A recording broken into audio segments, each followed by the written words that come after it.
ভক্তবৃন্দের চরণে আমার কোটি কোটি প্রণিপাত।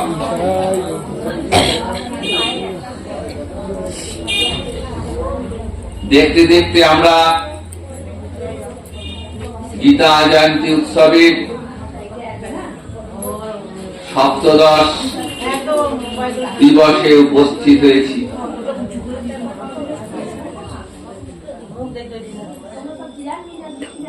আগামীকাল অষ্টাদশ অধ্যায়,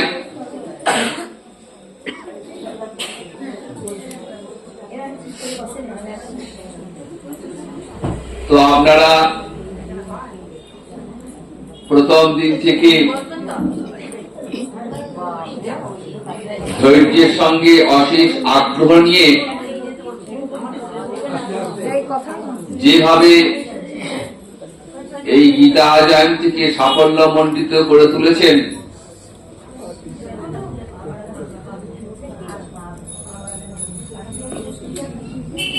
তার জন্য কোনো প্রশংসাই যথেষ্ট নয়। আপনাদের ভক্তি আগ্রহ আজ এই গীতা জয়ন্তীকে সুন্দর করে তুলতে সাহায্য করেছে। তো সপ্তদশ অধ্যায়ের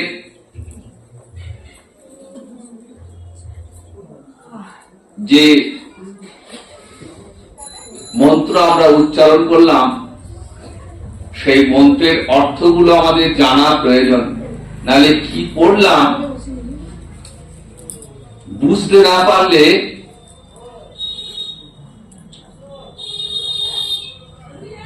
মনের সঙ্গে সেটা ঠিক মিলবে না। তাই আমরা এই অধ্যায়ের আলোচ্য বিষয়টা একটু সংক্ষেপে আলোচনা করব। সময়ের সংক্ষিপ্ত, কারণ আজকে যেহেতু একাদশী, মোক্ষদা একাদশী,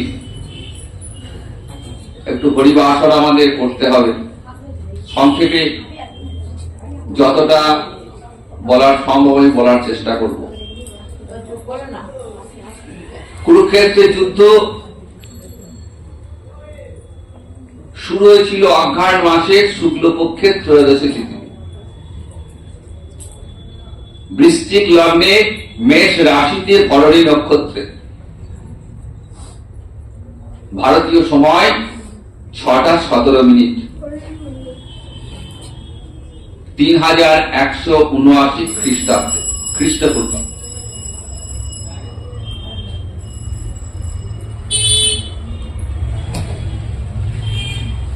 একাদশীতে যুদ্ধক্ষেত্রে অর্জুন রথ নিয়ে হাজির। ভগবান শ্রীকৃষ্ণের রথের সারথি। ভগবান শ্রীকৃষ্ণ অর্জুনের রথের সারথি।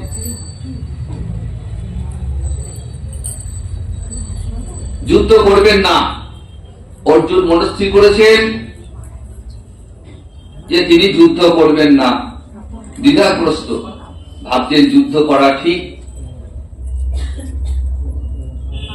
নাকি যুদ্ধ না করাটাই ঠিক। দ্বিধাগ্রস্ত হয়ে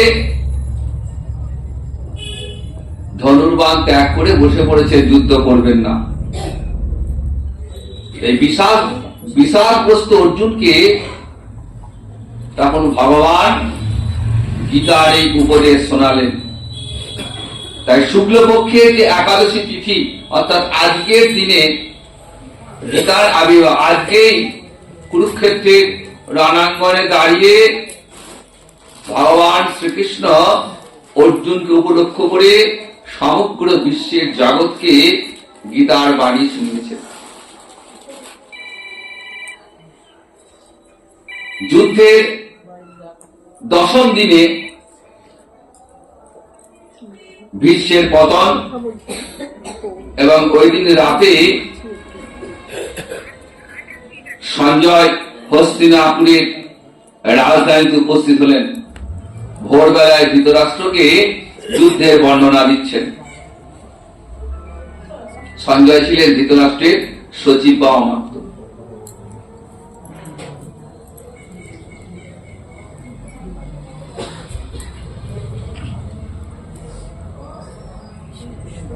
সপ্তদশ অধ্যায়ে নাম হচ্ছে শ্রদ্ধাত্রয় বিভাগ যোগ। দেখুন, পূর্ববর্তী অধ্যায়ে ষোড়শ অধ্যায়ে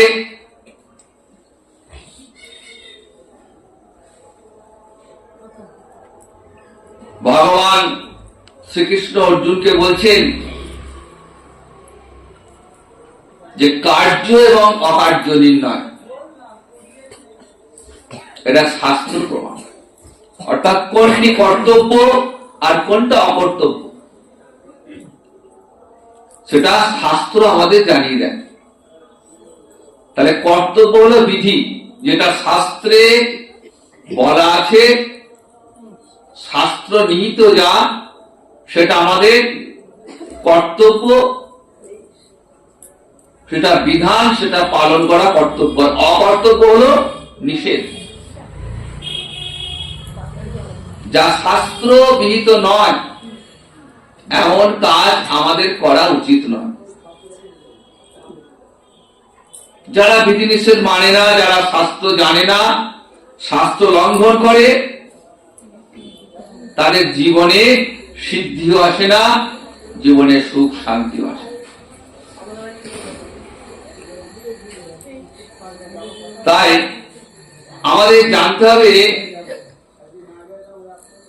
যে কোনো কার্য বা যে কোনো কর্ম করার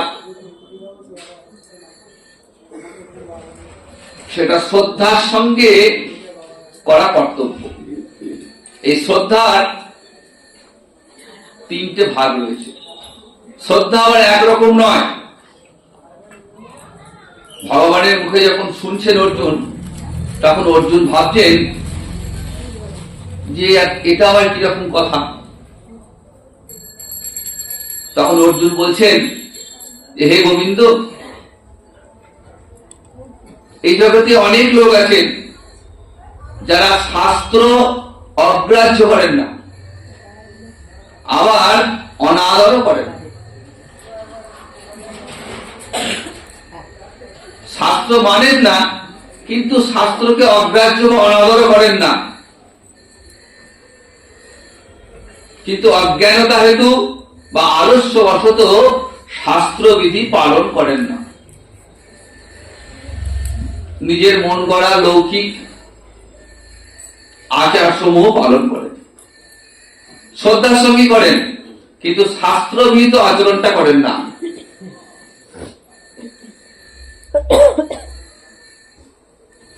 তো তাদের শ্রদ্ধাটা কোন শ্রেণীর মধ্যে পড়বে? যারা শাস্ত্র মানেন না, আবার শাস্ত্রকে অশ্রদ্ধাও করেন না, কিন্তু অজ্ঞানতা অবশত বা আলস্য বশত আবার শাস্ত্র খুলতে হবে, পড়তে হবে, জানতে হবে, তার চেয়ে আমি যেটা জানি সেটাই করি। তাহলে শাস্ত্রকে অশ্রদ্ধা করছেন না, কিন্তু শাস্ত্রের বিধানটাও মেনে তিনি কাজটা করলেন না। তাহলে এদের শ্রদ্ধাটা কোন শ্রেণী? ভগবানকে অর্জুন প্রশ্ন করছে। তখন ভগবান বলছেন যে তিন শ্রেণীর শ্রদ্ধার কথা বললেন। বলছে দেখো অর্জুন, শ্রদ্ধার তিন প্রকার ভাগ রয়েছে: সাত্ত্বিক, রাজসিক এবং তামসিক। আমরা জানি প্রকৃতির তিন গুণ, সত্য, রজ, তম। ঠিক সেরকম শ্রদ্ধার ক্ষেত্রে তিন রকমের ভাগ রয়েছে। তো ভগবান বলছেন যে স্বভাব অনুসারে এই তিন শ্রেণীর শ্রদ্ধা হয়। স্বভাব, যারা সাত্ত্বিক স্বভাবে, তাদের শ্রদ্ধাটাও সাত্ত্বিক।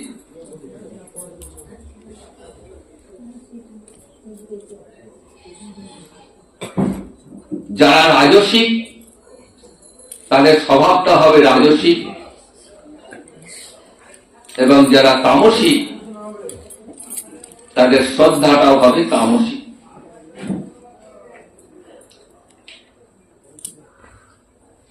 তাহলে স্বভাব থেকে শ্রদ্ধা আছে। স্বভাবটা কি? বলছেন স্বভাবটা হচ্ছে সংস্কার, পূর্ব জন্মের সংস্কার। অর্থাৎ আমরা পাপ পুণ্য যে কর্ম করি না কেন, যে কাজটাই করি, সেটা পাপই হোক আর পুণ্যই হোক, সেটা আমাদের অন্তরে একটা সংস্কার তৈরি করে।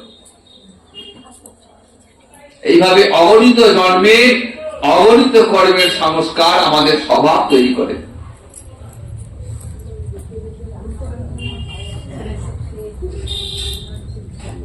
এই স্বভাব থেকে শ্রদ্ধার সৃষ্টি।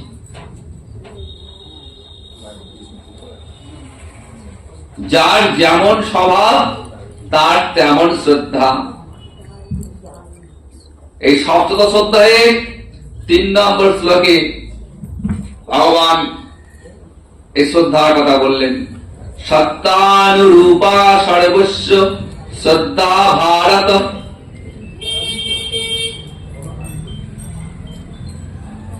সত্য মানে কি? সত্য শব্দের অর্থ হল অগণিত সংস্কার। অগণিত সংস্কার অন্তরে যে স্বভাব তৈরি করে,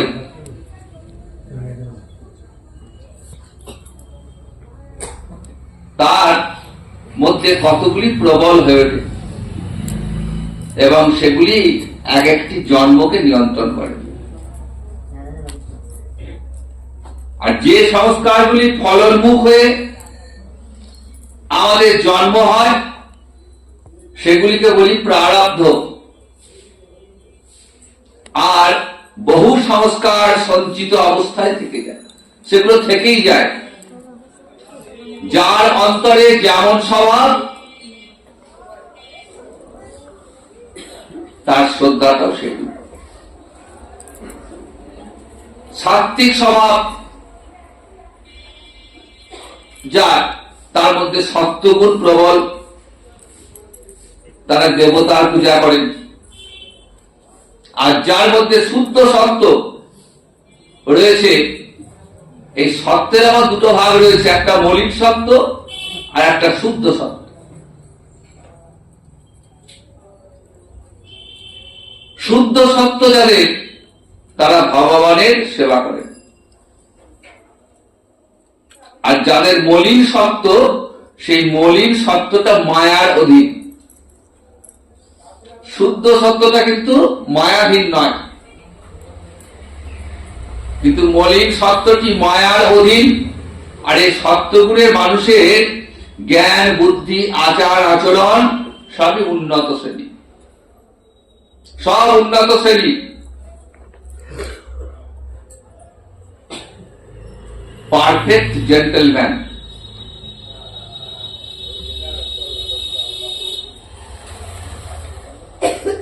ভদ্রলোক যাকে বলা হয়, তাদের মধ্যে মানবিকতা রয়েছে, প্রীতি রয়েছে, মমতা রয়েছে, ভালোবাসা রয়েছে, শাস্ত্রের প্রতি শ্রদ্ধা রয়েছে, গুরুজনদের প্রতি শ্রদ্ধা রয়েছে, বিভিন্ন নৈতিক গুণের সমাবেশ তাদের মধ্যে। এটা যারা সত্য গুণের অধিকারী, যাদের স্বভাব সত্য গুণের, তাদের মধ্যে এগুলো দেখা যায়।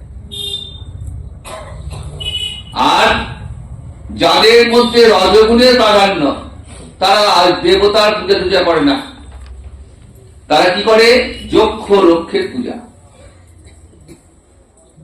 যক্ষ মানে ধন সম্পত্তি সঞ্চয় করা। যক্ষের ধন বলি না, ধন সম্পত্তি আগলে রেখে দেয় এবং তারা অর্থ বিত্ত ছাড়া কিছুই জানে না। দেখবেন আমাদের এই সমাজে আমাদের অনেক মানুষ আছে যারা সঞ্চয় করতে ভালোবাসেন। সঞ্চয়ী মানুষ, শুধু সঞ্চয় করব কিন্তু কোনো খরচ করব না, এরা যক্ষের পূজারী। আর রক্ষ মানে রাক্ষস। এরা নরখাদক, হিংসা করতে বাধে না এবং এদের হৃদয়ে রাগ, ক্রোধ, হিংসা এগুলো প্রবল।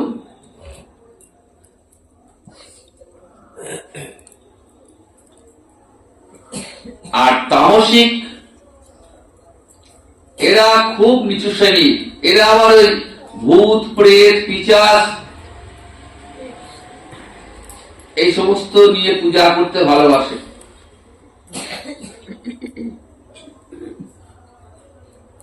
এরা হলো তামসিক গুণ সম্পন্ন, কোন শাস্ত্রবিধি মানে না, দাম্ভিক, অহংকারী, পাশবিক গুণ বিশিষ্ট, বিবেকহীন।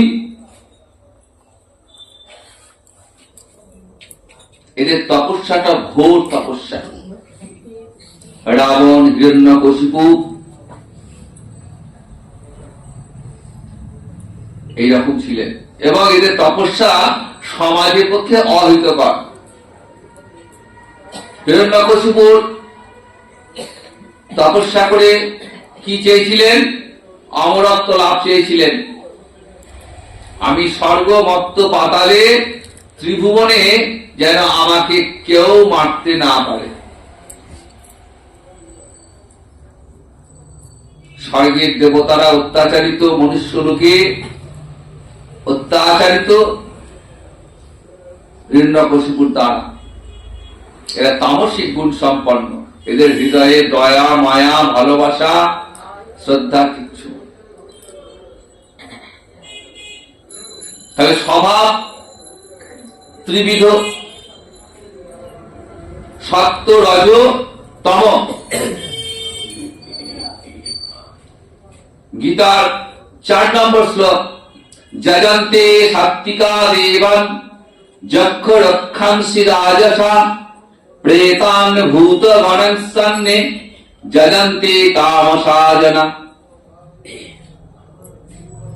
দেখবেন 4 নম্বর শ্লোকে এই স্বভাব, ত্রিবিধ স্বভাবের কথা বলছেন। শ্রদ্ধাটা কিন্তু উপাসনার বিষয়, মনের বিষয়।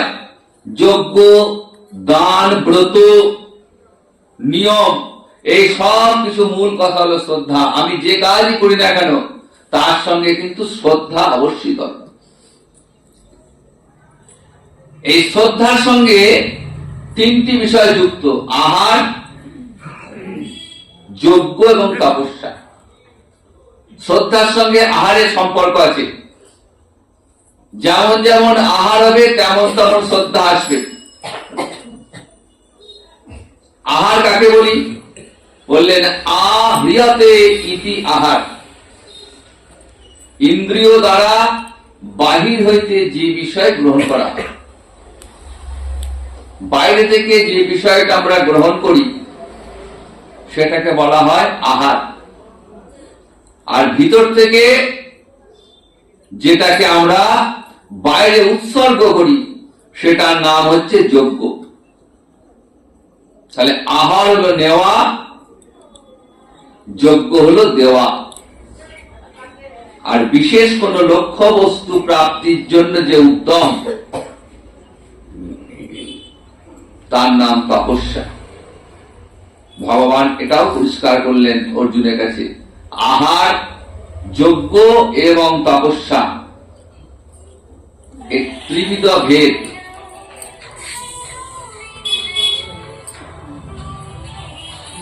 আহার শুদ্ধ হলে সত্য শুদ্ধ হয়। আহার যদি শুদ্ধ হয়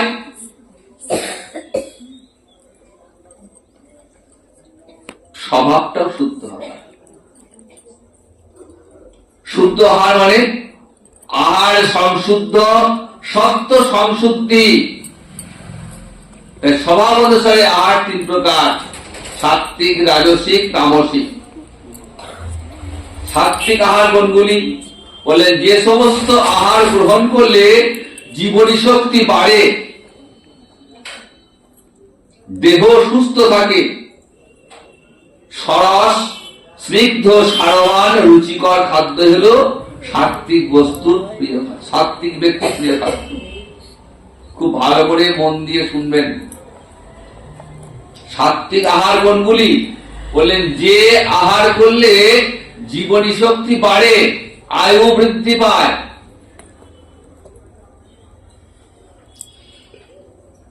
আয়ু বৃদ্ধি হয়, দেহ সুস্থ থাকে, সরস্নিগ্ধ সারবান রুচিকর খাদ্য হলো সাত্বিক ব্যক্তির প্রিয় খাদ্য। রসা স্নিগ্ধা স্থিরা হৃদা আহারা সাত্বিকা প্রিয়া। এই আহার করলে কি হয়? আয়ু বাড়ে, উৎসাহ বাড়ে, বল বৃদ্ধি হয়, আরোগ্য লাভ হয় এবং চিত্তের প্রসন্নতা বৃদ্ধি পায়। সাত্বিক আহার করলে কি হয়?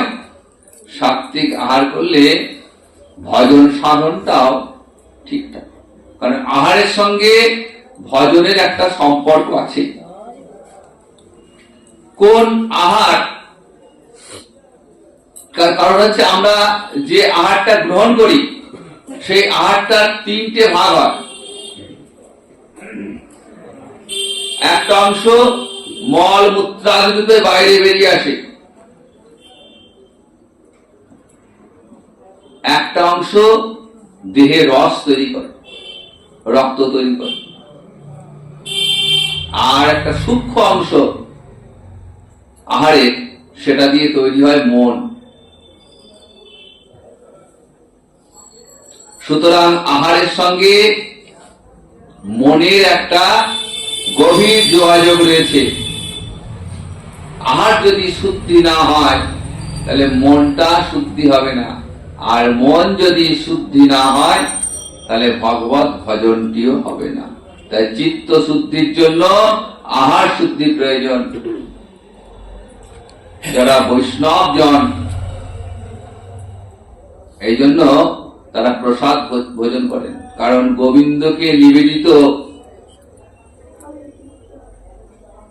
প্রসাদ সাত্বিক আহার। এই আহারে দেহ মন পবিত্র হয়, মনটা শুদ্ধ হয়। আর যারা রাজসিক স্বভাবের তাদের খাবারটা কেমন বললেন? তাদের খাবারটা অতি কটু, অর্থাৎ ঝাল, অতি অম্ল, টক, লবণযুক্ত, অতি উষ্ণ, তীক্ষ্ণ, এবং এই আহার দুঃখ, রোগ, শোক উৎপাদন করে। তাহলে আমরা যারা প্রসাদ খেতে গিয়ে প্রসাদের বিচার করি, লবণ কম হয়েছে, ঝাল কম হয়েছে, মিষ্টি কম হয়েছে, এবার খাওয়ার সময় চিন্তা করবেন এগুলো কি বলে? রাজসিক আহার। এই কথাগুলো বললেই রাজসিক আহারের পর্যায়ে পড়ে যাবেন। সুতরাং প্রসাদ পেতে গিয়ে প্রসাদ যেমনই হোক, প্রসাদের কোনো সমালোচনা চলবে না। প্রসাদ মানে সেটা আগে গোবিন্দ সেবা করেছেন, তিনি যখন সেবা করেছেন আমরাও সেটাই সেবা করব, কোন সমালোচনা করব না। জাতা জামাঙ্গত রসং পুতি পর্যুষিতান্তে যৎ উচ্ছিষ্টাং ওপি চামেত্তং ভোজনং তামস প্রিয়ম।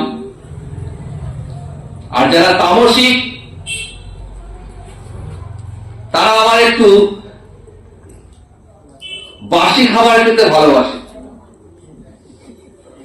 বাসি, পচা, নিরস, অপবিত্র এবং যাহা বহু আগে রাখা হয়েছে। অনেকে আছে খাবার নষ্ট করতে রাজি হন না, ফ্রিজে 3 দিন 4 দিন 5 দিন জমিয়ে বাসি আহার, এবং তার স্বাদও খুব ভালো।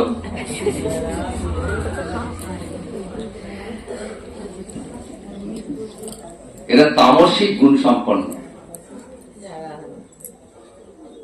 ফেলতে খুব কষ্ট হয়, পয়সা দিয়ে কেনা জিনিস তো, বাসি হয়ে গেল, পচাই হোক, বাদ দিয়ে খেয়ে নেবো, এরকম একটা ব্যাপার থাকে। তামসিক গুণ সম্পন্ন, মনে রাখবেন। এটা কিন্তু এটা খাওয়া মানে শরীরে তামসিক স্বভাব যোগ হচ্ছে। তাহলে দেখুন আহারের সঙ্গে শরীরের মনের কেমন সম্পর্ক। বাসি খেলে মনটাও বাসি হয়ে যাবে।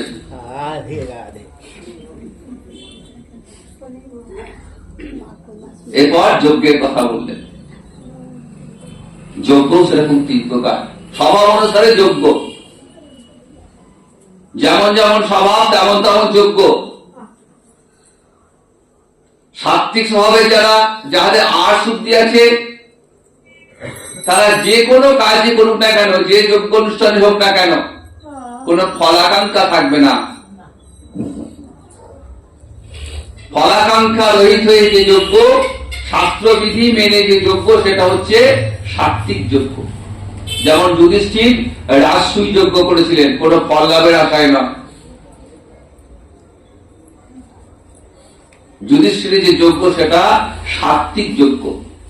আর যেখানে নিজের অহংকার, ঐশ্বর্য, দম্ভ প্রকাশ পাবে যে যজ্ঞে, সেটার নাম রাজসিক যজ্ঞ, সেটাও আছে। সাত্বিক যজ্ঞ যেমন দেখি, আবার রাজসিক যজ্ঞ আমরা দেখতে পাই। আমাদের সমাজে অনেকে আছেন যারা নিজেদের দম্ভ ঐশ্বর্য প্রকাশ করতে ভালোবাসেন। আমি দিয়েছি,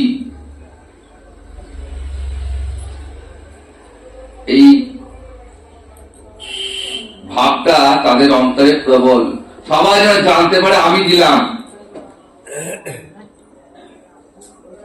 এটা রাজসিক যজ্ঞ বলে এটা।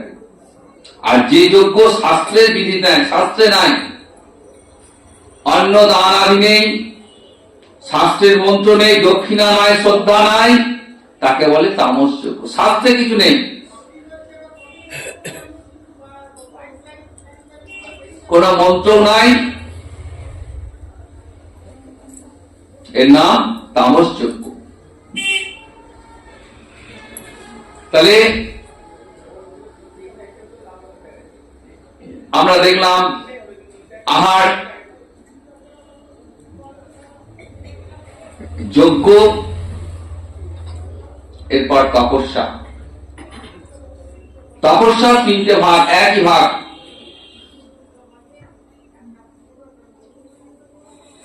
দেবতা, ব্রাহ্মণ, গুরু, এদের পূজা, সুচিতা, সরলতা, ব্রহ্মচর্য, অহিংসা, এই সকল তপস্যাকে বলা হয় শারীরিক তপস্যা। আর কারো প্রতি উদ্বেগজনক নয়, যা সত্য, প্রিয় এবং হিতকর, সমাজের মঙ্গল হবে, এরূপ যে তপস্যা, তার নাম বাচিক তপস্যা। আর যে তপস্যা চিত্তে প্রসন্নতা আসবে, বাক সংযম হবে, মনের সংযম থাকবে, অকাপট্য থাকবে, এগুলো হচ্ছে মানসিক তপস্যা। এই স্বভাব অনুসারে তপস্যা আবার তিন রকম। ফলাকাঙ্ক্ষাহীন, কোন ফল লাভের আকাঙ্ক্ষা থাকবে না। ঈশ্বরের প্রতি একাগ্র চিত্ত, মন পরম শ্রদ্ধার সহিত যে তপস্যা করছে, একাগ্র চিত্রে ভগবানের চরণে মনটাকে লগ্নি করে যে তপস্যা, তার নাম হচ্ছে সাত্বিক তপস্যা। আর যে নিজেকে সাধু বলে জানাবার জন্য, দেখো আমি সাধু, বৈষ্ণব, সবাইকে জানাবার জন্য যে পূজা, মান, প্রতিষ্ঠা, তার নাম রাজসিক। প্রতিষ্ঠা চায়, যশ চায়, রাজসিক তপস্যা বলে। আর তামসিক নিজের শরীরকে পীড়া দিয়ে অপরের প্রতি হিংসা করবার জন্য যে তপস্যা হয়, তাকে বলে তামস তপস্যা। যে তপস্যা সমাজের পক্ষে ক্ষতিকারক, যা নিজেকে কষ্ট দেয়। প্রহ্লাদের পিতা হিরণ্যকশিপু এই তামসিক তপস্যা করলেন, নিজের শরীরকে কষ্ট দিয়ে।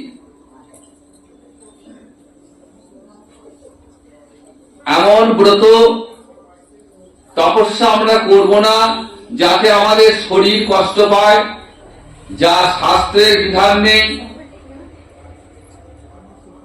যা করলে সমাজের অমঙ্গল হবে, এমন কাজ করলে সেটা তামসিক তপস্যা পর্যায়ে পড়ে যায়। আবার দান, এই অধ্যায়ের মূল বিষয় হলো স্বভাব। স্বভাবের সঙ্গে জড়িয়ে আছে আহার, যজ্ঞ, তপস্যা, এবং তার সঙ্গে দান। দান একটা গুরুত্বপূর্ণ বিষয়, যে দান কেমন করে করব। সব জায়গায় সব রকম দান করা যাবে না, দানেরও নিয়ম আছে। যে দান দেশ কাল পাত্র বিবেচনা করে প্রত্যুপকারের আশা না রেখে দান, কর্তব্য, দান করা আমার কর্তব্য।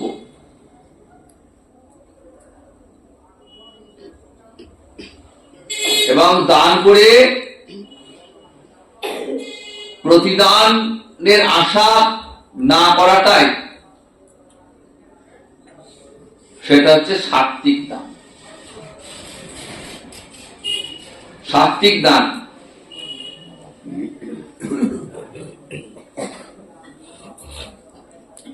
ভগবানের কাছে, ঈশ্বরের কাছে, গোবিন্দের কাছে আমরা যে অর্ঘ্য দিই, মনের মধ্যে যদি সেই কামনা চলে আসে যে আমি তো তোমায় দিলাম, বিনিময়ে যেন আমাকেও কিছু দিও,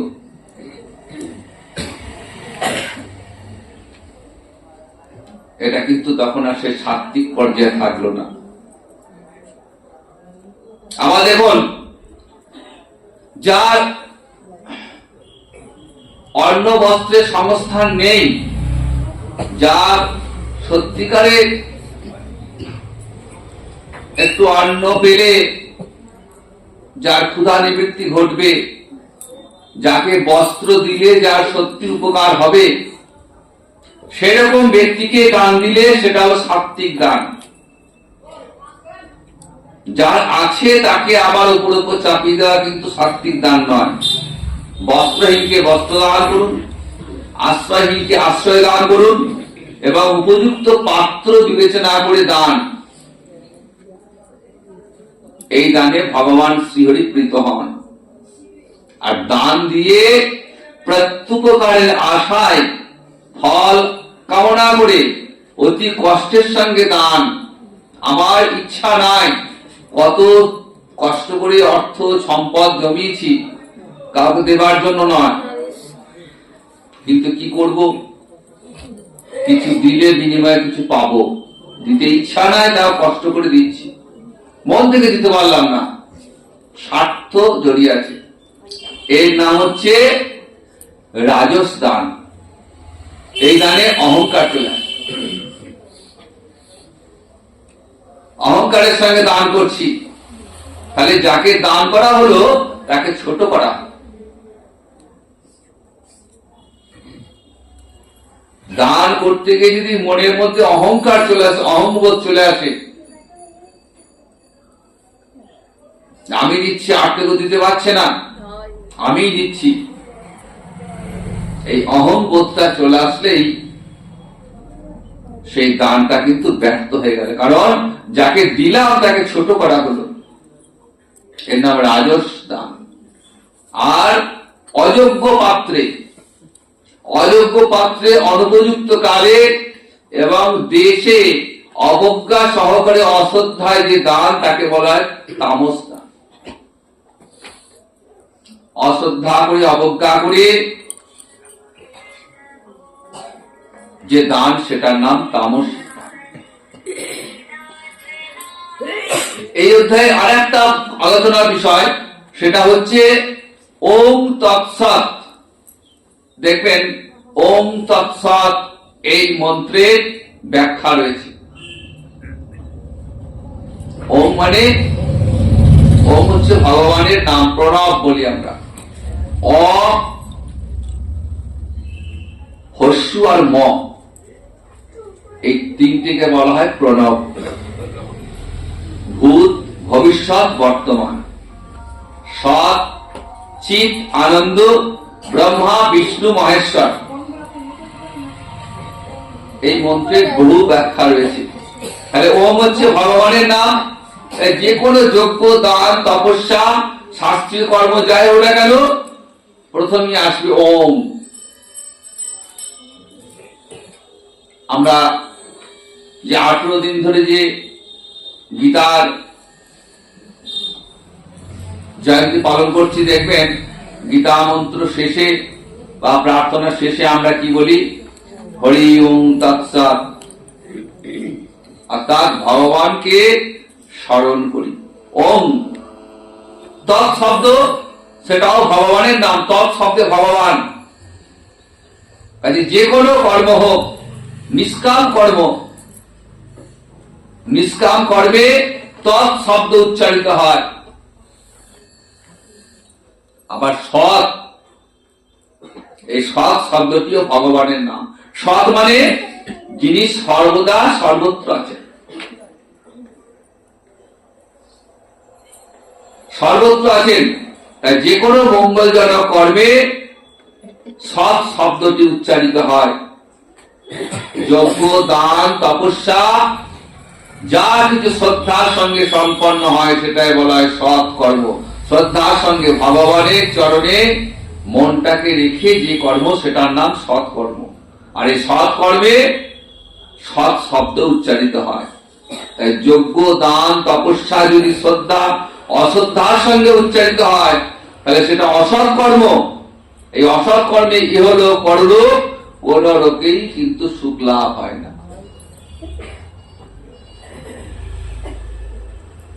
গীতা আমাদের বাস্তব জ্ঞান শিখিয়েছে। গীতা বাস্তব আমাদের জীবনের সঙ্গে ওতপ্রোতভাবে জড়িত গীতা। তাই গীতা নিত্য অধ্যয়ন করা আমাদের সকলের কর্তব্য।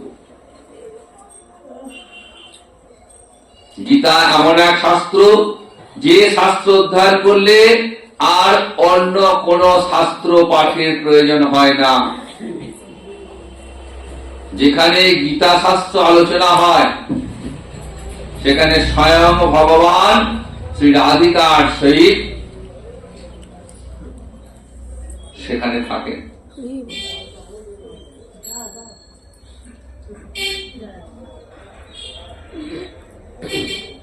সুতরাং নিত্য গীতা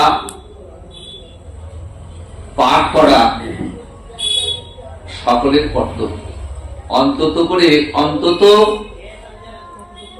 একটা অধ্যায়, তা না পারলেও একটা অধ্যায়ের 10টা, 5টা, 4টে, 3টে, 2টো বা একটা শ্লোক প্রতিদিন নিয়ম করে উচ্চারণ করবেন।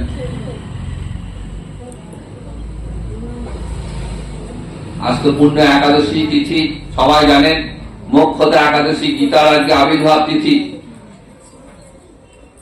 তো জগতে যত প্রকার ব্রত তপস্যা আছে, এই যে সাত্বিক তপস্যার কথা বললাম, এই একাদশীর ব্রত হচ্ছে সাত্বিক ব্রত। এই ব্রত করলে কিন্তু আর অন্য কোনো ব্রত করতে হবে না। এই ব্রতে শরীর কষ্ট পায় না, বরঞ্চ শরীর মন প্রসন্ন হন। কেন? যে ব্রত ভগবান শ্রীহরি প্রীতিকারক, ভগবান শ্রীহরি প্রীত হন, সেই ব্রত আমাদের সকলের করা কর্তব্য। তাই একাদশী ব্রত সবাই করবেন, অন্য কোন ব্রত না করলেও হবে।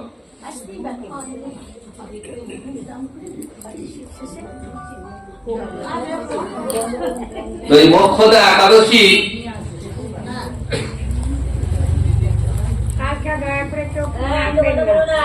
মোক্ষদা একাদশী যে মাহাত্ম্য, সেই মাহাত্ম্য হরিবাসনে কীর্তন করব। সময় সংক্ষিপ্ত হয়ে আস, 8টা বলবো নাকি? 8টা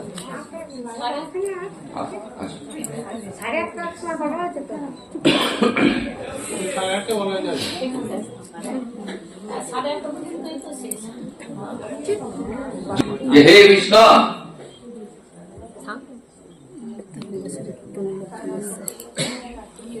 আপনাকে আমি বন্দনা করি। আপনি ত্রিলোকের শুভদায়ক, বিশ্বেশ্বর, বিশ্বপালক ও পুরুষোত্তম।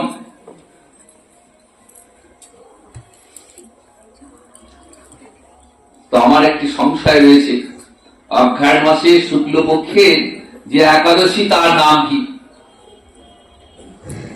বিধি বা কি, এবং কোন কোন দেবতা এই একাদশীতে পূজিত হন তা আমায় বলুন। যুধিষ্ঠির ভগবান শ্রীকৃষ্ণকে জিজ্ঞাসা করছেন। শ্রীকৃষ্ণ বলছেন যে মহারাজ, আপনি উত্তম প্রশ্ন জিজ্ঞাসা করেছেন, যার মাধ্যমে আপনার যশ চতুর্দিকে বিস্তৃত হবে। এখন সেই একাদশী কথা বর্ণনা করছি, যা শোনা মাত্রই বাজপেয়ী যজ্ঞের ফল লাভ হয়।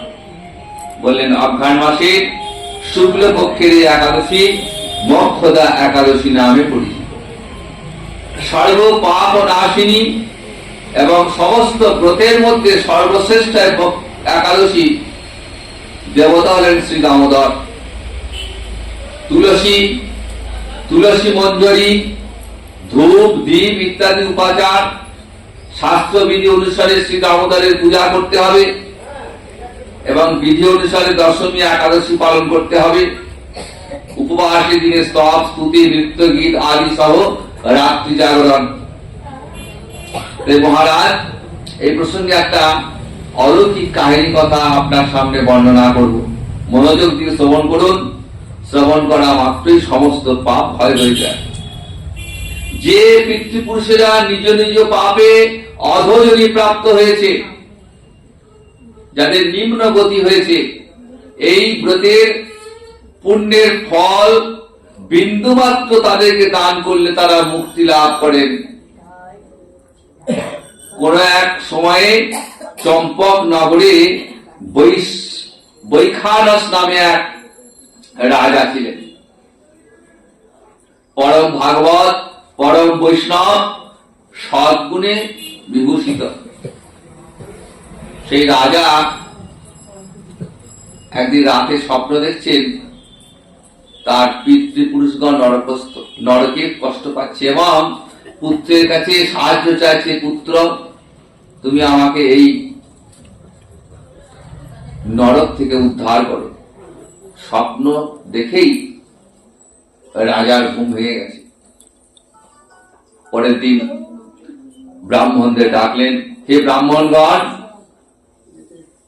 গত রাত্রিতে আমি এক নরক যাতনায় পিতাকে কষ্ট পেতে দেখে আমার হৃদয় বিদীর্ণ হয়ে গেছে এবং তিনি আমাকে বলছে, হে পুত্র তুমি আমাকে এই নরক সমুদ্র থেকে উদ্ধার করো।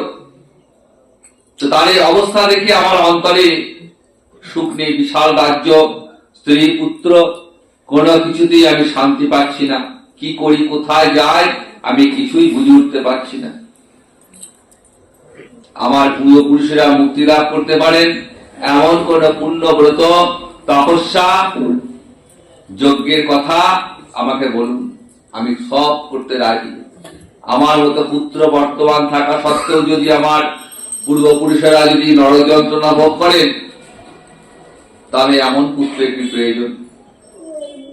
তখন ব্রাহ্মণগণ বললেন, মহারাজ, আপনার এই রাজ্যের খুব নিকটে একজন ঋষি থাকেন, পর্বত মুনির আশ্রম রয়েছে, সেখানে যান, তিনি আপনাকে সঠিক পথের নির্দেশ দেন। তো রাজা তখন ওই ব্রাহ্মণগণকে সঙ্গে নিয়ে ওই পর্বত মুনির আশ্রমে গেলেন। রাজা মুনিকে প্রণাম জানিয়ে নিজের মনের কথা, স্বপ্নের কথা বললেন। তখন মুনি ধ্যানস্থ হলেন এবং ধ্যান যোগে দর্শন করে তিনি কি বললেন? বললেন, মহারাজ, পূর্বজন্মে তোমার পিতা ছিলেন অত্যন্ত কামাচারী, তার জন্য তোমার এরকম অধোগতি লাভ হয়েছে। এখন এই পাপ থেকে মুক্তির উপায় কি? অঘ্রাণ মাসের শুক্লপক্ষে মোক্ষদা একাদশী পালন করো। যে পুণ্য ফল লাভ হবে সেই পুণ্য ফল পিতাকে প্রদান করো। এই পুণ্য ফলের প্রভাবে তোমার পিতা মুক্তি লাভ করবেন। মুনি এই কথা শোনার পর, মুনির মুখ থেকে শোনার পর রাজা নিজকে ফিরে এসে এই পরম পবিত্র মোক্ষদা একাদশী সপরিবারে স্ত্রী, পুত্র নিয়ে, সকলকে সঙ্গে নিয়ে শ্রদ্ধার সঙ্গে যথা বিধি মেনে পালন করলেন এবং সেই ব্রতের পুণ্য ফল পিতার উদ্দেশ্যে অর্পণ করলেন। স্বর্গ থেকে পুষ্প বৃষ্টি হল, এই পুত্র তোমার মঙ্গল হোক। এই বলতে বলতে বৈখানস রাজার পিতা নরক থেকে মুক্তি লাভ করে স্বর্গ গমন করলেন। বলছেন, মহারাজ, যুধিষ্ঠিরকে বলছেন, যে ব্যক্তি এই মঙ্গলদায়িনী মোক্ষদা একাদশী ব্রত পালন করেন তার সমস্ত পাপ বিনষ্ট হয়ে যায় এবং মৃত্যুর পর মুক্তি লাভ করে। এই ব্রতের পূর্ণ সংখ্যা আমিও জানি না। ভগবান নিজে বলছেন এত পুণ্যদায়ক যে পূর্ণ সংখ্যা আমি নিজেও জানি না কত। চিন্তামণির মতো এই ব্রত আমার অত্যন্ত প্রিয়। আর এই ব্রত কথা যিনি পাঠ করেন এবং যিনি শ্রবণ করেন উভয়ই বাষ্পীয় যজ্ঞের ফলপ্রাপ্ত হন। পাঠ করলেও যে ফল, শ্রবণ করলেও সেই একই ফল। সুতরাং একাদশীর মতো এমন পুণ্যদায়ক ফল, পুণ্যদায়ক তিথি ব্রত জগতে কিন্তু আর দ্বিতীয় নেই। একাদশী ব্রত নিষ্ঠার সঙ্গে পালন করুন, আর অন্য কোন ব্রত করার প্রয়োজন নেই। অশাস্ত্রীয় ব্রত শুনলেন তো, শোনার পর যা শাস্ত্রের বিধান নেই এমন কোন ব্রত করে শরীরকে কষ্ট দেওয়ার কোন প্রয়োজন নেই। যেটা শাস্ত্র বিহিত একাদশী ব্রত শাস্ত্রের বিধান, প্রত্যেকটা পুরাণে, বেদে, সমস্ত শাস্ত্রে একাদশী ব্রতের উল্লেখ রয়েছে। তো এই ব্রতের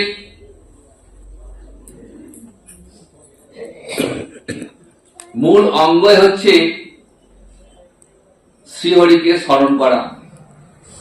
উপবাস বা নির্জলা হোক বা সামান্য ফলমূল আদি ভক্ষণ করে যেভাবেই হোক, ব্রত রক্ষা করাটাই যেমন কর্তব্য, সঙ্গে সঙ্গে ভগবান শ্রীহরির প্রীতিবিধানের জন্য শ্রীহরির নাম গানের সঙ্গে সারাদিন যুক্ত থাকাটা ব্রতের একটি অঙ্গ। তা আসুন আজ আমরা একটু হরিবাসর কীর্তন আস্বাদন করব।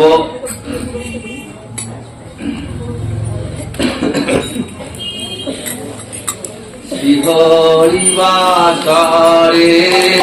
হরি কীর্তন বিধান, হরিবাসরে হরি কীর্তন বিধান, কইলায়ে বিধান,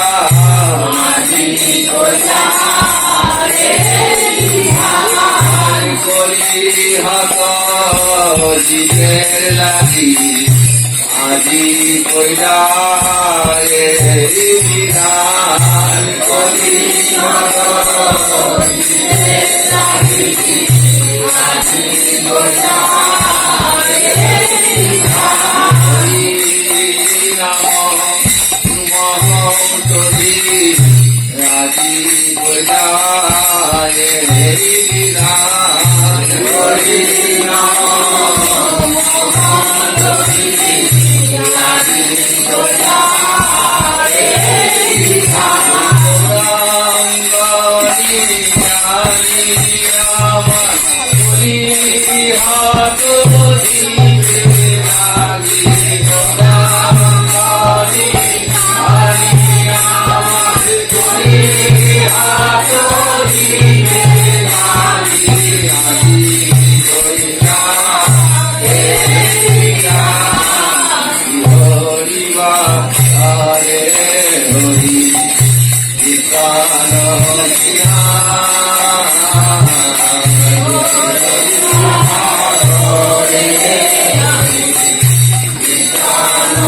বিধান, হরে বিকয়ারম হীরা প্রভু জগতের প্রাণ,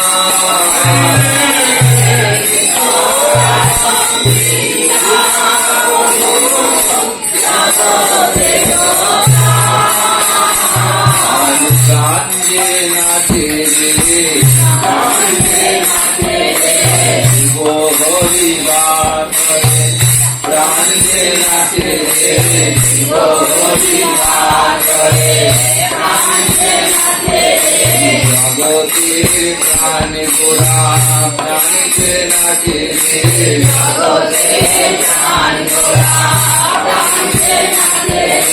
শিবা স্বয়ং প্রাণ মাঝে প্রাণীতে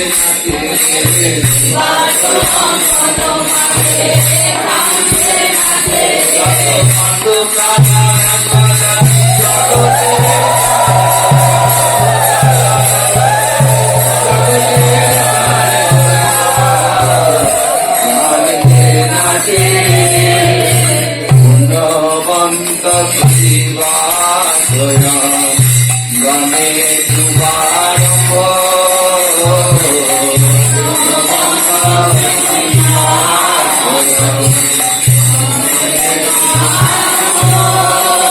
হরি উঠিল কীর্তন ধ্বনি গোপাল গঙ্গা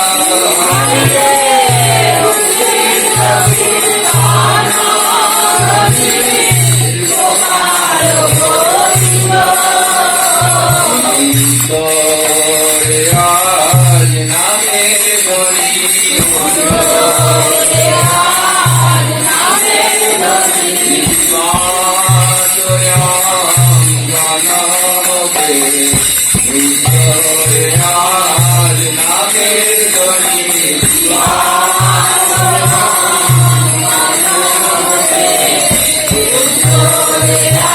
আজ নামে ধরি জগৎ জীবে করতে ধনি উতরে নামে ধরি জগৎ জীবে করতে ধনি উতরে জগৎ জীবে করতে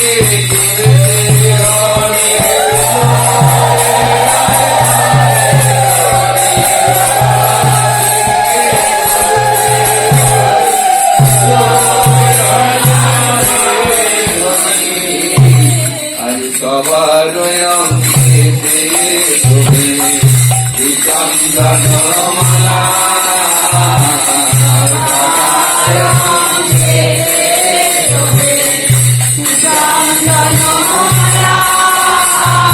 সময় পাই না পিঠা ভোলা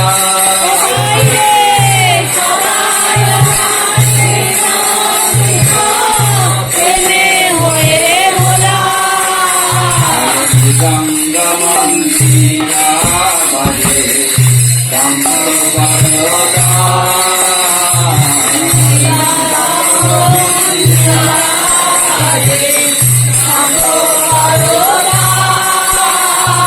সংকীর্তন সঙ্গে সব হইল মিঠা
শিব ভজন না জানে, যার নাচে নাচে শিব সে নাচে আপনে, যার নাচে নাচে শিব সে নাচে আপনে, যার নামে বাল্মীকি হইল কত ধাম, যার নামে বাল্মীকি হইল তপোদান, যার নামে আজামিল পাইল মোচন, যার নামে অজামিল পাইল মতন, হরি নামে এমনি গুণ রে, হরি নামে এমনি গুণ রে, হরি নামে এমনি গুণ রে, হরি নামে এমনি গুণ রে, আগুন হতে কল্যাণ রক্ষা পেল, হরি নামে এমনি গুণ রে, আগুন হতে প্রহ্লাদ রক্ষা পেল, হরি নামে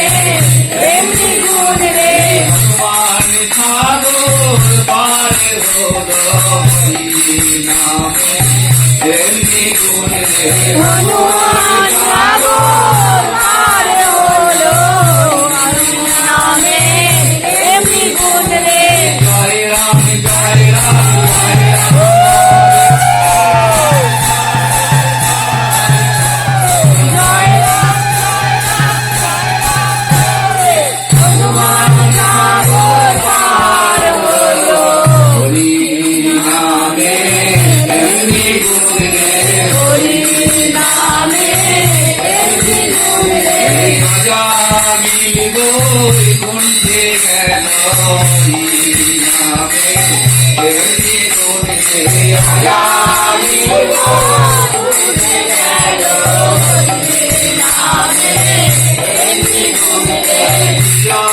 পুত্রে নামে রেখে আজামিল বই কুণ্ঠে গেল,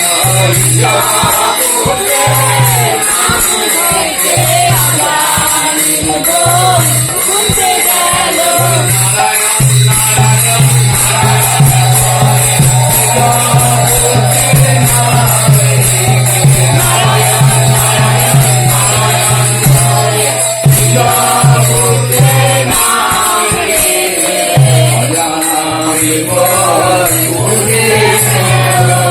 हरे नाम सुरवाणी सुंदर बुझे, যার নাম শ্রবণে শঙ্কর বন্ধন ঘুষে, प्रभु अवतरी कोई गिरे नाचे, হেন প্রভু অবতরী কবি ঘুষে নাচে, हरे नाम यदिया शिव नारद बेहाय, যার নাম লইয়া নারদ বেড়ায়, सहस्र बदन प्रभु जारे गुण गाय, সহস্র বদন প্রভু যার গুণ গায়, सर्व महाकाय कृष्ण गुरु नाम, সর্ব মহাকায়িত যে প্রভুর নাম, वेद गुना चाहे देखी যত ভাগ্যবান, গুণাচারে দেখে যত ভাগ্যবান, জ্ঞানন্দে নাচে মহাপ্রভু বিশ্বম্বর, জ্ঞানন্দে নাচে মহাপ্রভু বিশ্বম্বর, চরণের তালি তুমি অতি মনোহর,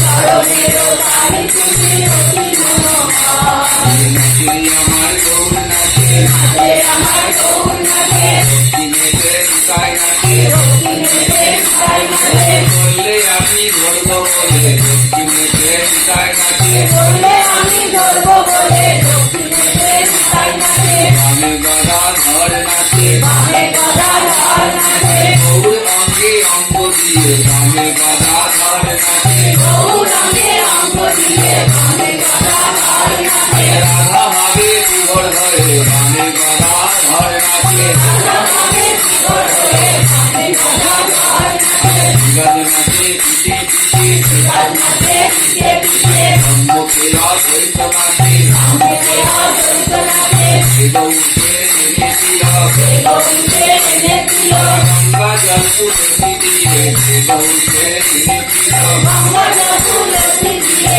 দেব উঠে এনেছিল, শান্তিপুরে ঘাটে বসে দেব উঠে এনেছিল, শান্তিপুরে ঘাটে বসে দেব উঠে এনেছিল, নয়ন জলে বুক ভাসায় দেব উঠে এনেছিল, নয়ন জলে মুখ ভাসায় দেব উঠে এনেছিল, আমি আজ খাবো বলে যে গৌকে এনেছিল আমি আজ খাবো বলে যে গৌকে এনেছিল আপনার কৃপায় জগতে নয় জানে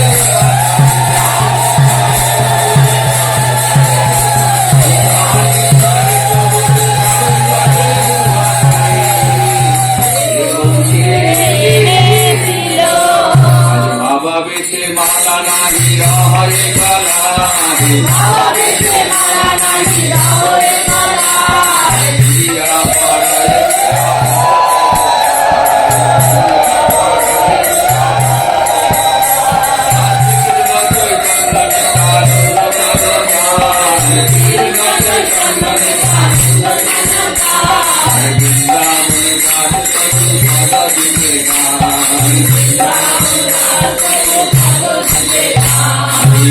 গুণগান করে গান করে গুরুবাসী বৃন্দাবন গুণগান করে গুরুবাসী বৃন্দাবন গান করে গুরুবাসী বৃন্দাবন গুরুবাসী বৃন্দাবন নারায়ণী নন্দন নারায়ণী নন্দন কন্নলিয়ার ব্যাগ নারায়ণী নন্দন নারায়ণী নন্দন গুণগান করে গান করে তাই চরণ হিয়ায় বসে